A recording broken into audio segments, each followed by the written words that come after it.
இன்னைக்கு தமிழ் மொழியுடைய சிறப்பை தொன்மையை உலகமே தெரிஞ்சுக்கின்ற வகையில் இந்த நூல் தொகுப்புகள் இன்றைக்கு வெளியிடப்பட்டிருக்கிறது. இந்த நூல்கள் எல்லாம் மிகப்பெரிய ஆய்வுக்கு அப்புறம் கொண்டு வரப்பட்டிருக்கிறது.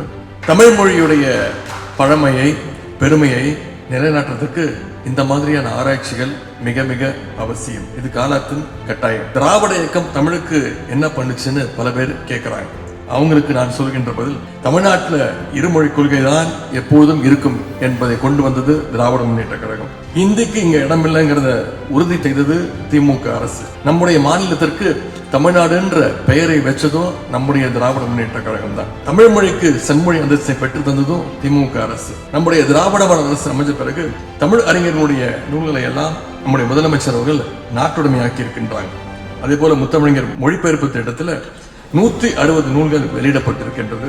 திசைதோறும் திராவிடம் திட்டத்தில் இதுவரை 74 நூல்கள் வெளியிடப்பட்டிருக்கிறது. தமிழ் எழுத்தாளர்களுக்கு கனவு இல்லம் திட்டத்தில் வீடுகளும் ஒதுக்கப்படுகின்றது. அதே போல் மாவட்டந்தோறும் புத்தக திருவிழாக்கள், சென்னையில பன்னாட்டு புத்தக திருவிழா, இப்படி தமிழ் மொழி வளர்ச்சிக்காக ஏராளமான பணிகளை நம்முடைய திராவிட மாடல் அரசு தொடர்ந்து செய்து வருகின்றது.